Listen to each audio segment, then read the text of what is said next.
En France, le débat sur l'euthanasie est relancé à la demande d'Emmanuel Macron, qui souhaite disposer d'un projet de loi avant la fin de l'été 2023, et à la suite des travaux de la Convention citoyenne sur la fin de vie. La France cherche son modèle. On ne parle plus d'euthanasie, mais d'aide à mourir. En Belgique, cela fait plus de 20 ans qu'une loi autorisant l'euthanasie a été votée. Et le discours ambiant semble favorable à ce texte. Mais de nombreuses voix s'élèvent pour le remettre en question. Pour les pro-euthanasie, l'aide à mourir serait un nouveau droit, celui de mourir dignement, et aussi un choix libre pour éviter toute souffrance. Le discours en Belgique n'est pourtant pas unanime sur ces sujets, et ce reportage donne la parole à ceux qui dénoncent les glissements d'une loi qui permet l'interruption de la vie.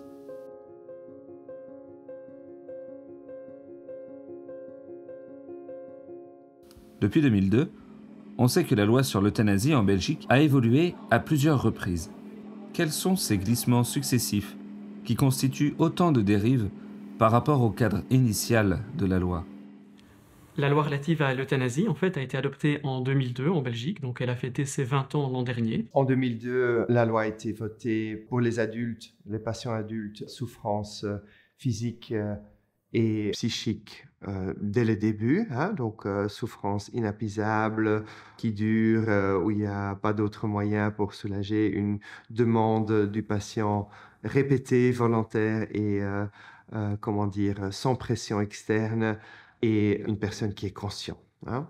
Well, the law initially was constructed or meant for end-of-life situations, patients with cancer, mostly cancer, who had unbearable suffering. During the last 20 years, we saw a huge evolution.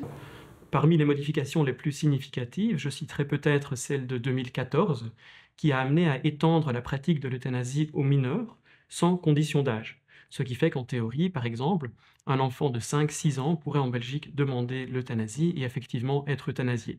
Ça, c'était la modification légale de 2014. En 2019, la loi a été étendue une nouvelle fois afin que la déclaration anticipative d'euthanasie, c'est-à-dire la déclaration par laquelle une personne demande l'euthanasie pour le cas où elle ne serait plus en mesure d'exprimer cette volonté, la loi a été étendue afin que cette déclaration-là ait une durée de validité de 10 ans. Auparavant, lors de l'adoption de la loi, la durée de validité était de 5 ans. Et en 2020, on est allé encore un pas plus loin, puisque cette déclaration a reçu une durée illimitée dans le temps. Ce qui fait que si vous demandez aujourd'hui l'euthanasie anticipativement, pour le cas où vous ne seriez plus en mesure d'exprimer votre volonté, vous ne devez plus, au fil du temps, reconfirmer cette volonté. Vous êtes présumé jusqu'à la fin de vos jours, pourrait-on dire, demander l'euthanasie et vouloir recevoir l'euthanasie. And now you see an increase of euthanasias because of polypathology, which means more than one somatic diseases. It's especially in older people.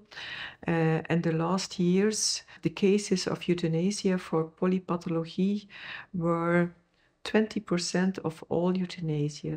That means that more and more older people ask for euthanasia. And of course,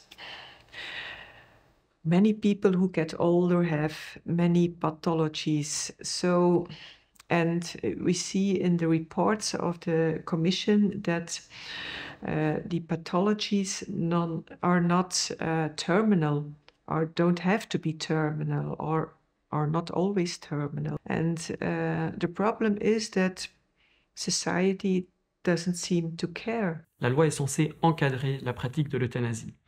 L'idée était au départ que l'euthanasie devait être exceptionnelle et quelque part demeurer dans le domaine de l'exceptionnel, n'être appliquée qu'en dernier ressort, quand plus rien ne pouvait être fait. Le patient pouvait demander l'euthanasie et le médecin était en droit de mettre fin à la vie de son patient. Alors que constate-t-on 20 ans plus tard ? Eh bien, c'est que ces promesses-là n'ont pas été tenues, puisque l'euthanasie a tendance à se répandre de plus en plus et à être perçue comme relevant du domaine de l'ordinaire.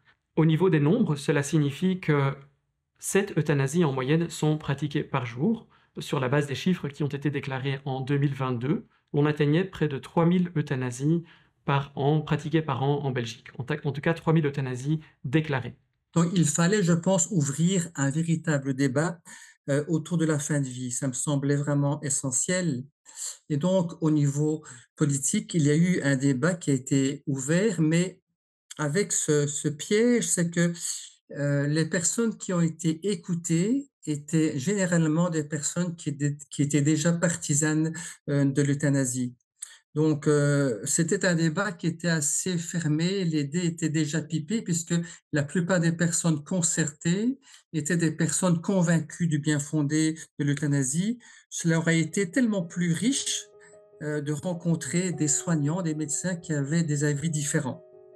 Alors, l'objectif de cette loi, dans un premier temps, était de lutter contre les euthanasies clandestines. Mais force est de constater que aujourd'hui encore, il y a 50% des euthanasies qui sont encore non déclarées. C'est en tout cas ce qu'affirme clairement le président de la commission d'évaluation des euthanasies. Si l'euthanasie se répand, c'est parce qu'elle ne concerne plus la fin de vie, mais la souffrance. L'euthanasie permet-elle réellement d'éviter les souffrances ? Donc, ce n'est pas seulement les douleurs physiques du corps réfractaire qui sont considérées.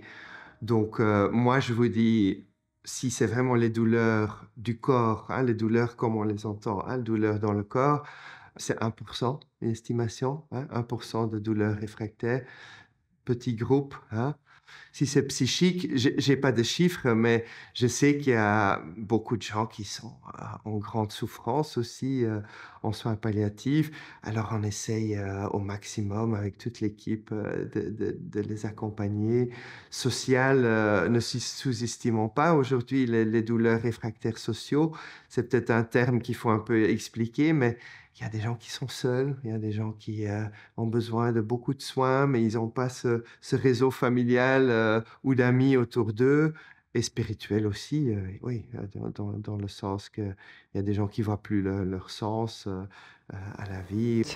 The law says that there are two conditions, or there are many conditions, but two important conditions is that there is no more treatment possible, and there is unbearable suffering. The problem is that it is very difficult for us as a psychiatrist to say something about the prognosis of a psychiatric disease. Someone who suffers from a bipolar disorder, who suffers from depressions, who suffers from other psychiatric disorders, it's very difficult to say, okay, now your life is not worthy anymore. You have reason to ask for euthanasia. That's so difficult and not who we are. That is taking away all hope. Then we say, okay, there is no more hope. There is no more hope for you. Alors l'euthanasie, il est vrai, est souvent présentée comme étant le remède, peut-être le remède ultime à la souffrance. L'acte qui supprimerait la souffrance. Mais cette présentation-là des choses est, il faut en convenir, quelque peu erronée, puisque ce que l'euthanasie supprime, ce n'est pas d'abord la souffrance, mais bien la vie de la personne humaine. Il peut y avoir un déplacement, que la souffrance peut se déplacer. Souvent, la famille n'a pas eu le temps de faire ses adieux. Le vécu, que c'est quand même assez abrupt, un peu brutal parfois, de la mort planifiée, la mort... c'est pas toujours bien vécu et ça peut laisser des souffrances aux gens qui restent ou une sorte de culpabilité. Pourquoi maman, pourquoi papa, pourquoi a demandé l'euthanasie? Peut-être qu'on l'a pas bien soigné, peut-être qu'on n'a pas bien entouré. Tout ça, on n'en parle pas, mais ça laisse beaucoup de souffrance encore après. Je pense ici au cas notamment de Tom Mortier. Tom est un citoyen belge qui un jour a appris que sa mère a été euthanasiée à son insu. Sa mère souffrait de dépression chronique depuis plusieurs années, et puis a rencontré un médecin, une équipe de médecins qui, contrairement à d'autres, ont estimé que cette dépression ne pouvait plus être soignée, et que la mère de Tom pouvait être euthanasiée. Et donc effectivement, cette euthanasie a eu lieu, et Tom, un jour, reçoit un coup de fil de l'hôpital pour lui annoncer que sa mère est décédée des suites d'une euthanasie. Alors sans rentrer dans le détail des choses, l'on peut s'imaginer le choc que cela a dû représenter pour Tom d'apprendre que des médecins avaient intentionnellement et volontairement mis fin au jour de sa mère qui souffrait de dépression et que cela pouvait avoir lieu en Belgique en toute impunité. Avec notre organisation, nous avons défendu Tom qui a porté plainte devant la Cour européenne des droits de l'homme en raison justement de l'euthanasie de sa mère, pour violation du droit à la vie de sa mère et parce que la loi belge serait contraire aux droits de l'homme. Et effectivement, la Cour européenne des droits de l'homme, en octobre 2022, a rendu un arrêt dans lequel elle a reconnu que, chose exceptionnelle, que la Belgique a violé le droit à la vie de l'un de ses citoyens, notamment ou en particulier parce que le contrôle des conditions de la loi relative à l'euthanasie n'était pas assuré dans des circonstances adéquates.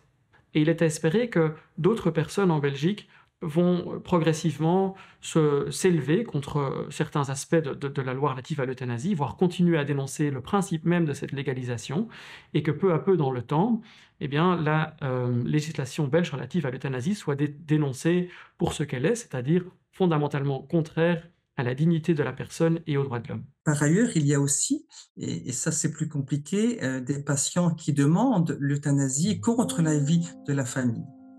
J'ai rencontré une infirmière qui a accepté que son mari se fasse euthanasier parce que c'était son désir, mais c'était pas le sien. Et donc, ça a été extrêmement compliqué parce que, voilà, c'est un patient qui était soigné au domicile. Le médecin passait tous les jours et un jour, il a été décidé de faire cette injection létale. Et cette infirmière, aujourd'hui, est entrée dans un deuil pathologique parce ça fait plus de 4 ans maintenant et elle se dit, est-ce que j'ai bien fait? Est-ce que je n'aurais pas dû finalement me battre pour essayer de trouver une solution qui aurait pu soulager mon mari. Et c'est ce que j'appelle le syndrome du survivant. Ces personnes qui ont été partie prenante d'une euthanasie et qui rentrent dans des deuils pathologiques. On se rend compte, par exemple, que dans les groupes de parole où l'on soigne les deuils pathologiques, la grosse majeure partie de ces patients qui disent vivre mal leur deuil, ce sont quand même des gens qui ont été témoins, partie prenante d'une euthanasie. C'est compliqué. Même les médecins qui sont pro-euthanasie, j'en ai connu un qui me disait « Je n'en peux plus d'euthanasier les patients. C'est pas pour ça que j'ai fait ce métier-là. Il est en dépression aujourd'hui. » Il faut pouvoir l'entendre également. That a woman who came to see me together with her daughter, and the woman talked about her husband who had died recently. The daughter interfered and she said, "Mother, you have to tell how father died. He asked for euthanasia."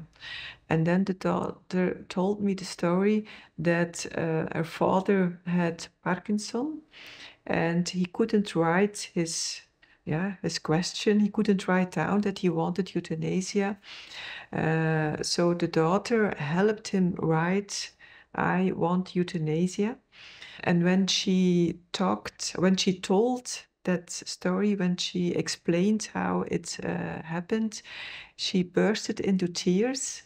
And she said, on the moment that I did it, that I helped my father write his paper, that he wanted euthanasia, it felt so normal. I want to help him. I wanted to support him.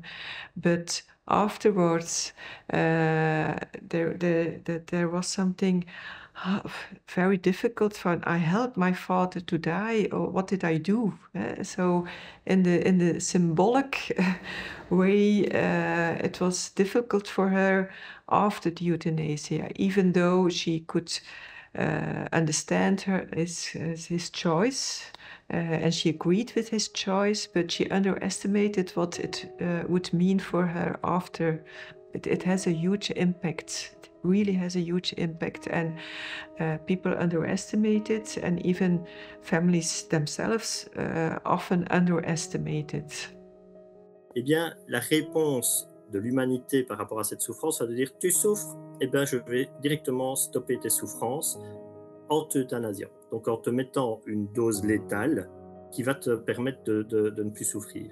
Et donc la personne va partir avec son sac à dos de souffrance. C'est une forme d'hypocrisie de nouveau, parce que la manière dont on va répondre à la personne qui a un sac à dos trop lourd à porter, eh bien, ça va être de la faire disparaître directement. Alors, on peut mettre tous les motifs ou toutes les raisons derrière en disant c'était pour son bien ou la personne est arrivée. Il n'en reste que le geste en lui-même est un geste violent. Dans le soin palliatif, qu'est-ce qu'on va avoir? C'est une personne qui va vous dire j'ai peur d'avoir ou j'ai un sac à dos qui est trop lourd à porter. Eh bien, c'est de pouvoir, avec cette personne, vider au maximum le sac à dos de manière à ce qu'elle puisse naturellement se diriger vers sa mort, mais sans que, brutalement, on arrête sa vie. Pour les partisans de l'euthanasie, le libre arbitre est l'argument central. Mais l'euthanasie est-elle vraiment un acte libre ? La légalisation de l'euthanasie est également difficilement compatible avec le principe même de la dignité inhérente à tout être humain, autant qu'elle est incompatible d'ailleurs avec le droit international. Puisque au titre des droits de l'homme, et c'est peut-être le droit de l'homme le plus fondamental, est protéger le droit à la vie. Alors le droit à la vie, ce n'est pas que de la théorie, cela impose à tous les États de mettre en œuvre toutes les mesures afin que jamais une vie humaine ne soit intentionnellement abrégée ou ôtée. Le respect du droit à la vie doit mener dans le chef des États à vouloir tout faire pour venir en aide à ceux dont la vie est mise en péril, que ce soit en raison du grand âge ou que ce soit en raison d'une maladie. Et donc tout faire pour que l'on vienne en aide à ces personnes-là, cela passe notamment par le fait de dégager des moyens suffisants. C'est une obligation, un devoir, une responsabilité continuelle des États, dégager les moyens humains, financiers, matériels et autres suffisants que pour justement venir en aide aux personnes qui sont en état de grave souffrance. Pour supprimer la douleur, supprimons la vie. Est-ce que c'est vraiment cela que le patient demande? Je prends encore l'exemple de Philippe qui souffre d'un cancer des os. Et Philippe est en soins palliatifs. Il est soigné par son médecin traitant parce qu'il n'y a aucune alternative thérapeutique qui peut être présentée. Et il arrive un jour dans un service d'urgence en disant « Je n'en peux plus ». Je crève de mal, je veux être euthanasié, mais ma chien, on ne le laisserait pas vivre comme ça. C'est ma liberté, c'est ma responsabilité. Au nom de ma dignité, je demande à être euthanasié. On appelle l'anesthésiste de garde spécialisé en soins palliatifs qui directement lui fait une injection entre les vertèbres avec un produit antalgique assez puissant. Et je retrouve Philippe quelques heures plus tard dans un service du jour. Il me raconte toute son histoire et il conclut en me disant « Eric, heureusement qu'on ne m'a pas écouté ». Et Philippe exprime que quand on a mal, on est capable de tout demander. Il a 1000 fois raison. Jamais, jamais, jamais, je ne poserai le moindre jugement sur un patient qui demande l'euthanasie lorsqu'il est douloureux. Par contre, j'aurais plutôt envie d'interpeller le médecin qui, par manque de formation, n'arrive pas toujours à soulager ses patients. Quand je donne des formations pour des médecins, ce qui m'arrive quand même assez souvent, je suis toujours surpris de voir des médecins qui ne connaissent pas des molécules antalgiques qui sont sur le marché depuis 10 ans. Quelle est la liberté d'un malade cloué sur un lit d'hôpital? Quelle est la liberté d'une personne en proie à des grandes douleurs et dont la douleur ne serait pas adéquatement prise en charge? Quelle est la liberté d'une personne qui souffre de dépression et qui peut-être n'a pas le libre usage de ses facultés mentales? Est-ce qu'un enfant, de 10, 11 ans, est capable de se rendre compte ce que cela signifie, choisir de vivre ou choisir de mourir? Et puis, pour une personne qui serait simplement âgée et qui sentirait qu'elle devient de plus en plus un poids pour son entourage, puisqu'elle nécessite de l'attention, elle nécessite des soins, est-ce qu'on peut véritablement parler de liberté, puisque ces personnes-là, justement parce qu'elles sentent qu'elles sont un poids, peuvent être enclines à vouloir percevoir l'euthanasie comme une solution. Et donc, À mon sens, ces quelques exemples démontrent qu'il est impossible, sinon extrêmement difficile, de qualifier l'euthanasie d'un acte pleinement libre. C'est inscrit dans la loi. La loi part en fait du principe le patient décide de manière volontaire au moment la demande doit venir du patient de façon répétée. À nouveau, la loi, le texte, qui semble bien fait, mais la réalité l'est possible. Comme médecin, on doit discerner s'il n'y a pas de pression extérieure. C'est inscrit dans la loi. Il faut écouter le patient, il faut faire des interviews ou des discussions répétées pour voir si la demande est bien réfléchie. Moi, j'ai beaucoup de mal à discerner avec un patient s'il n'y a pas de pression extérieure. Ça peut venir de la famille, mais à ce moment-là, je pense qu'on peut discerner. Mais il y a aussi des pressions indirectes. Moi, je pense à beaucoup de personnes, et c'est vraiment le défi de notre époque, beaucoup de personnes âgées qui sont dans une maison de retraite, mais qui sont seules, où la famille ne vient plus visiter, qui à la longue disent, mais je deviens âgé, qu'est-ce que je fais ici? Beaucoup de sens de notre vie vient justement de l'aspect social, des visites qu'on reçoit, des petites choses de chaque jour. Si tout ça, ça tombe, une personne peut dire à un moment, mais voilà, ça n'a plus de sens. Donc, je deviens aussi une charge. Apparemment, je deviens une charge pour ma famille parce qu'ils ne viennent plus me visiter et tout. Mais à ce moment-là, si le patient fait sa demande, est-ce que le médecin peut discerner ça? Donc là, je suis vraiment très, très vigilant. Et je trouve qu'à ce moment-là, la demande de l'euthanasie n'est pas une liberté. Pour les soignants, bien sûr, un médecin peut clairement dire « moi, je le fais, je ne le fais pas », bien réfléchir avant. Mais là, à nouveau, la réalité, moi, j'ai des collègues qui ont fait une euthanasie parce que le patient voulait vraiment que ce soit lui ou elle. Imaginez-vous, vous avez accompagné un patient pendant 15 ans, 20 ans, un lien très fort. Le patient dit, on se connaît bien, docteur, voilà, ça va plus, je veux l'euthanasie et j'aimerais que ce soit vous qui le faites.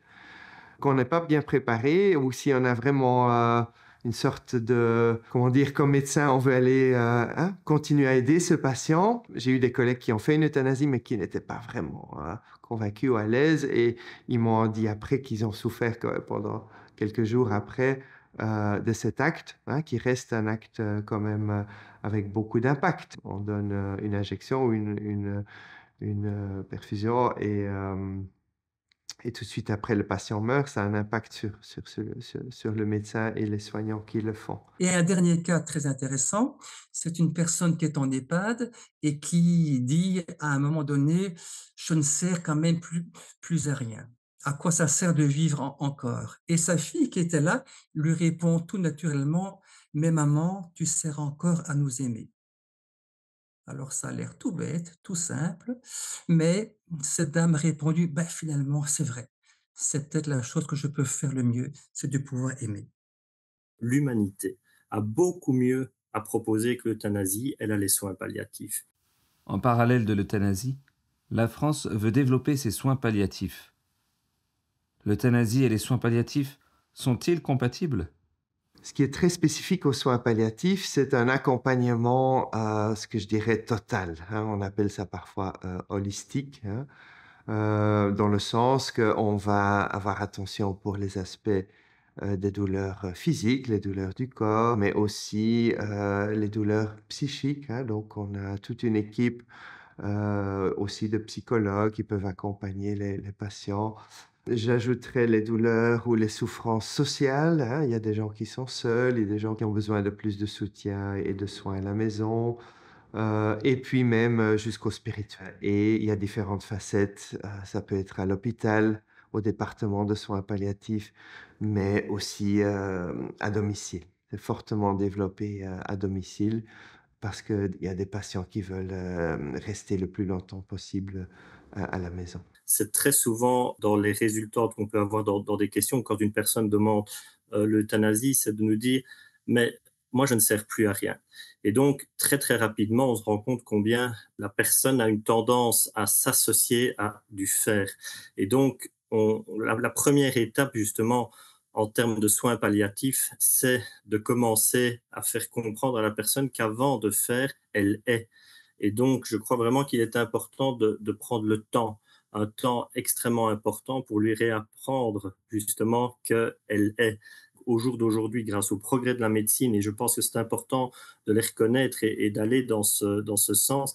On a un arsenal thérapeutique qui est assez magnifique, donc on est vraiment en possession de molécules médicamenteuses qui nous permettent un accompagnement extrêmement précis et ajusté pour que la personne justement ne soit pas dans des souffrances physiques trop importantes.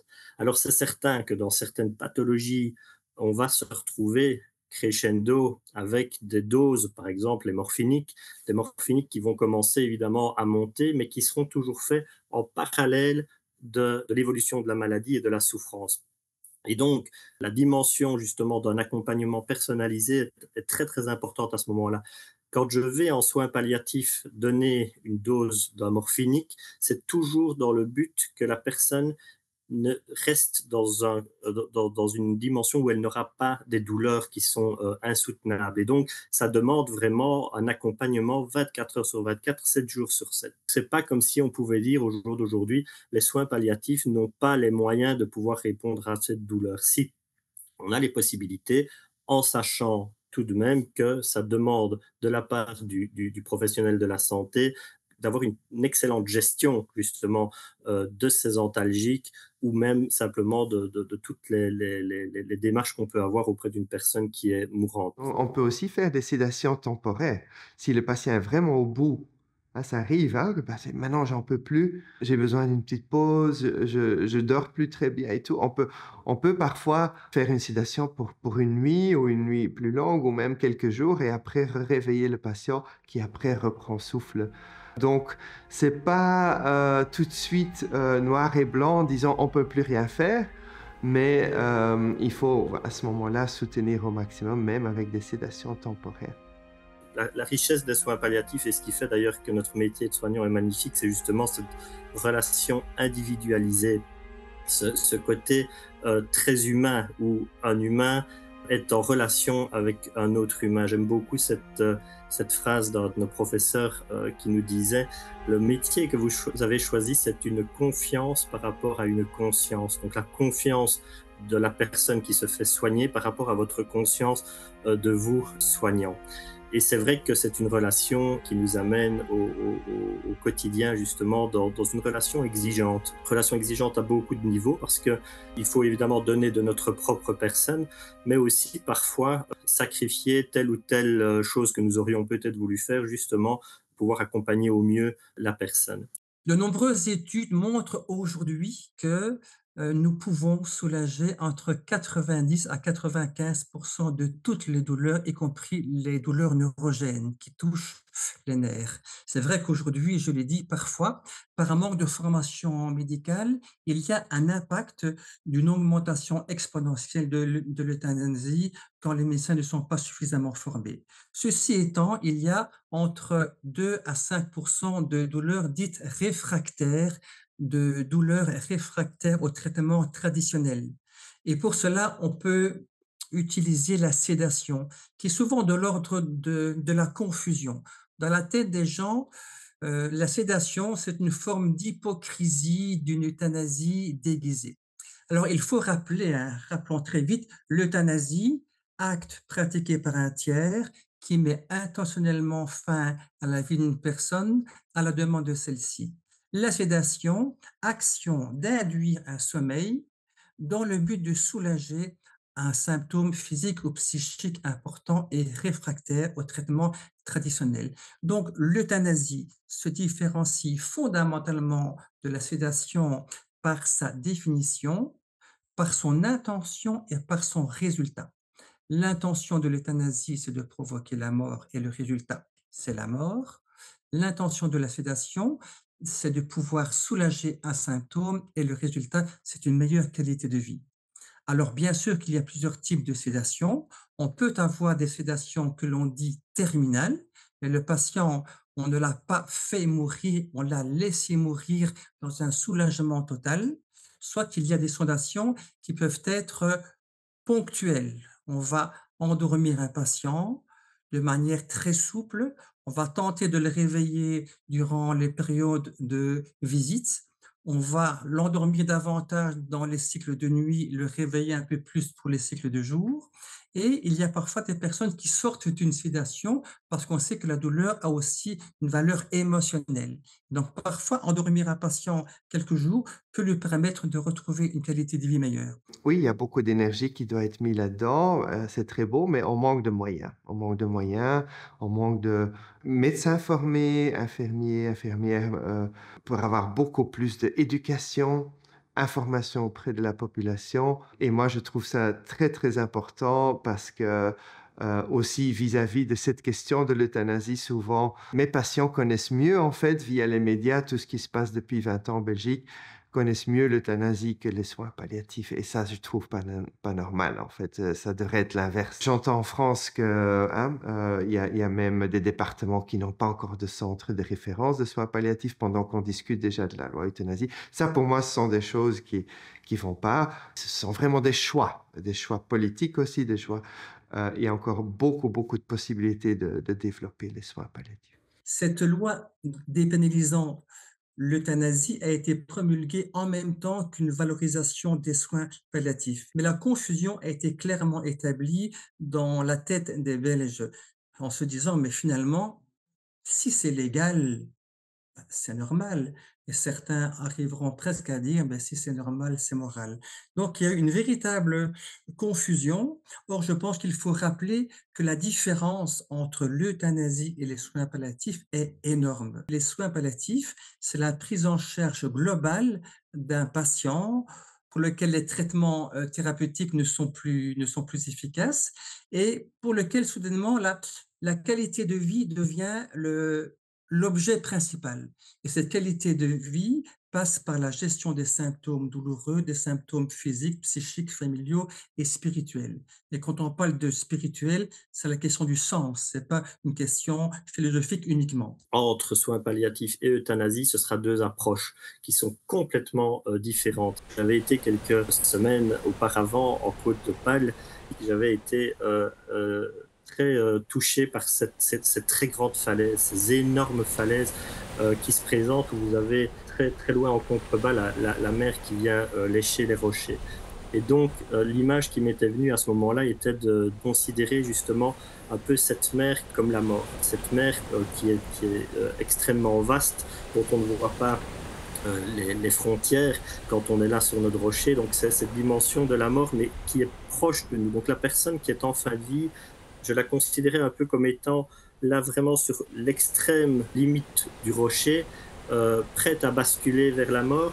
Et donc, elle a besoin d'un accompagnement, elle ne sait pas trop comment faire. Elle voit que la mort est là, elle le sent, et il y a deux hypothèses. La première hypothèse, eh bien, l'euthanasie va consister à dire au médecin, tu lui donnes un petit coup dans le dos, et la personne va plonger dans la mer. Donc ça, c'est l'euthanasie, c'est je pousse la personne vers la mort. Les soins palliatifs, c'est un tout autre chemin. Le soin palliatif va prendre le temps d'examiner un petit peu tout le contexte qu'il y a autour et va voir qu'il y a un petit sentier là, du littoral qui descend tout doucement vers la mer. Et donc, que va faire l'accompagnateur en soins palliatifs, c'est qu'il va prendre la personne par la main et il va l'aider à cheminer sur ce petit chemin qui l'amènera jusqu'à la mer.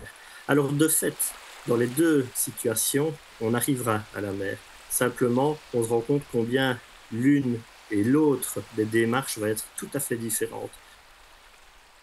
Nous avons un nombre de lits extrêmement réduit. Nous avons 360 lits de soins palliatifs. Nous avons des équipes mobiles qui vont dans le domicile et dans les hôpitaux, bien sûr, mais c'est trop peu. C'est trop peu. Alors bon, je pense qu'il faut dire les choses aussi comme elles sont. C'est qu'il y a des gens qui n'hésitent pas à parler de motivation vénale, de motivation économique. Évidemment que l'euthanasie est beaucoup moins chère que les soins palliatifs. Alors, je ne dis pas que c'est le cas de l'ensemble des médecins, mais c'est un peu cynique ce que j'exprime là. Mais voilà, il y a eu des chercheurs canadiens qui sont venus chez nous il y a quelques années faire des études pour en arriver à la conclusion de se dire, mais finalement, Si on arrive à promotionner l'euthanasie au Canada, on peut estimer que 10 000 Canadiens demanderaient l'euthanasie par an, ce qui représenterait 250 000 $ d'économie.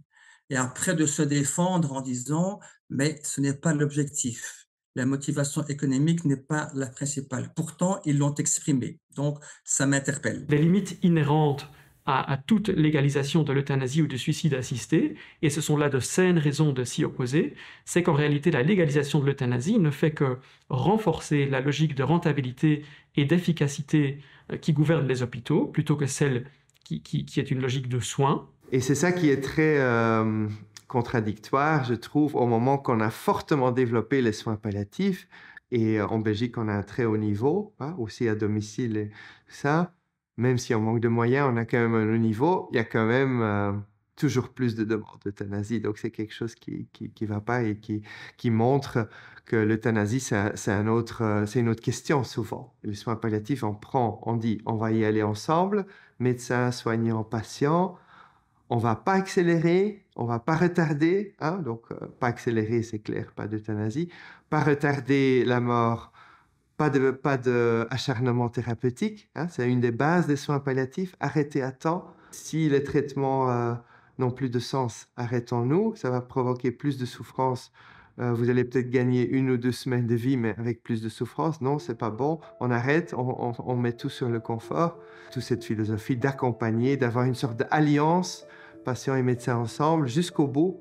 C'est très différent de l'idée de l'euthanasie, du patient qui dit docteur, au moment que moi je veux, vous allez me donner cette injection. L'euthanasie n'est pas compatible avec les soins palliatifs. Certaines vies sont apparemment considérées comme ayant plus de valeur que d'autres. Certaines méritent d'être soignées, défendues, respectées, tandis que d'autres peuvent, avec l'aval d'un médecin, avec l'accord d'un médecin, apparemment être terminées. Et ceux qui en souffrent en premier lieu, ce sont bien évidemment les personnes en situation de faiblesse. Une relativisation de la vie humaine s'ensuit nécessairement, puisque l'euthanasie permet en quelque sorte d'opérer un tri entre les êtres humains. Et cela est parfaitement contraire au principe même de la dignité humaine. I think about a daughter of a woman who asked for euthanasia. And the daughter asked me, when am I a good daughter? Eh? What should I say? What is the best to say when I do want to respect her choice and say, okay, it's your choice. Do it. You can ask for it. I will support you. Is that being a good daughter or not? Do I have to fight with her and to try to persuade her not to do it? But I really don't want her to do it. I want my mother. I think we can have some more time together, a good time. But is that not selfish of me? If I say to her, no, please, mother, don't do it. I still need you. You mean a lot for me. We can have some good time together. Is that a good way of being a good daughter, or is it just selfishness? What do I have to say? How do I have to react? So it's very difficult for families. Mais en général, soigner quelqu'un donne un bonheur. Hein? Donc, moi, je pense que l'euthanasie empêche cela et va souvent couper les liens, hein? C'est littéralement couper, hein, parce que la personne est morte, et va empêcher tout ce potentiel qu'il y avait encore pour aider quelqu'un, pour l'entourer. Et pour moi, c'est une société froide qu'on est en train de créer, en fait. Ça, c'est pas l'évolution qu'on veut, je pense, ou que moi je veux.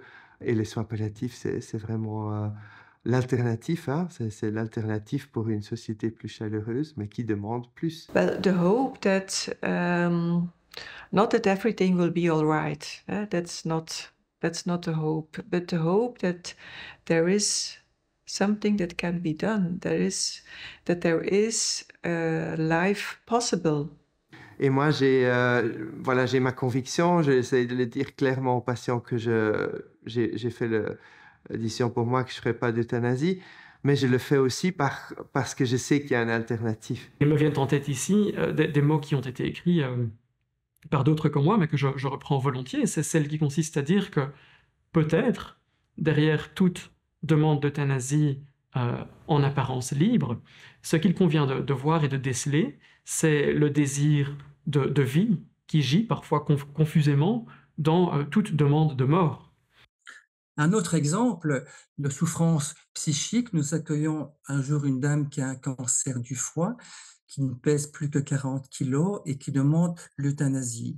Et elle me dit, je n'ai plus que la peau sur mes os et je suis un poids pour la société. Mes 2 filles attendent que je décède pour hériter de la maison. Qu'est-ce qu'elle me demande? Est-ce qu'elle me demande euthanasiez-moi ou est-ce qu'elle me dit prouvez-moi que j'ai encore du prix à vos yeux? Et nous sommes partis sur cette deuxième solution. On a pris le temps de la soigner, de la soulager. Elle n'était pas guérie, certes, mais elle est sortie de cette unité de soins palliatifs plusieurs mois après et elle s'est réconciliée avec ses 2 filles. On aurait pu passer à côté de cette tragédie qui porte un nom et un prénom si on avait été dans une dynamique de précipitation.